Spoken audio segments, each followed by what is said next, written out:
If there's anyone in American history that deserves at least the chance to make up his final mind, it would be Joe Biden. What he has done in office, I think no president in my lifetime has done. And I just hate to see this back and forward and let him and his family make the final decision. That's one. Second, I think that the Democrats are losing a lot of time by not bringing up the dangers of Donald Trump, who's almost as old and totally unhinged. I would be saying, you want to take some examinations? Let's take mutual examination. He's a man that has bobbled sentences in the middle of his speeches, and we're acting like a young gladiator against an old sage. No, we're talking about two guys that could be sitting in a nursing home or having this debate if you want to make both of them look like they're of that age. So I really think that we need to respect the fact that Joe Biden has delivered a lot, and he should have the respect of making a decision. Joe Biden has delivered a lot. The administration has gotten bipartisan deals done that would have been really difficult for anybody else to do. The jobs numbers are good. The economy is good. There's new jobs being created with the CHIPS Act. I mean, there's a whole lot for Joe Biden to run on. But the public doesn't know about it. And people will say that's the fault of Joe Biden.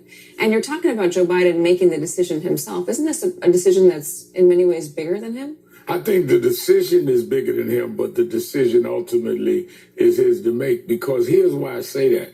Do we really want to set a precedent that we force a candidate out and that follows an American political history? Let's remember, I remember when I was a kid, 13 or 14, when Lyndon Johnson stepped out. They didn't force him out. We were against the war in Vietnam. We weren't talking about he was too old. If we set a precedent, my fear is that if we set a precedent that a guy or lady has a bad debate, that we can therefore move them out with no evidence that their health is beyond what would make them capable. I think it's a sad and bad precedent. Well, Lyndon Johnson saw the writing on the wall in terms of his campaign. And it was his decision. Yeah, but the public said that they were not supporting Lyndon Johnson any longer. And the public has the right to say what they want here, but let Biden hear the public and make his decision. The public has said for more than a year now that they don't want Joe Biden to run again. We've had nonstop polling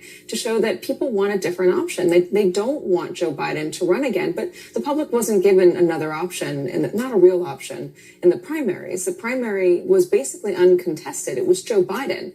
So the public had been asking for another option, but they weren't given one. So do you still think it's him being forced out, or is this the public saying for quite some time? But I'm hearing a lot of public on the other side, Katie, say they don't want him out. I spent the weekend in New Orleans at Essence Festival, where the vice president was.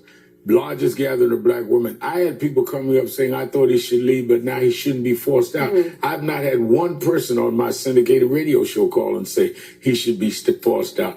I think that a lot of people are not loving the process of what's being done, because there's when you come with some doctor came in 8 times and then the White House doctor said, well, it wasn't about that. I think people are feeling that it is too unfair. The CBC is going to meet again tonight to discuss Congressional Black Caucus.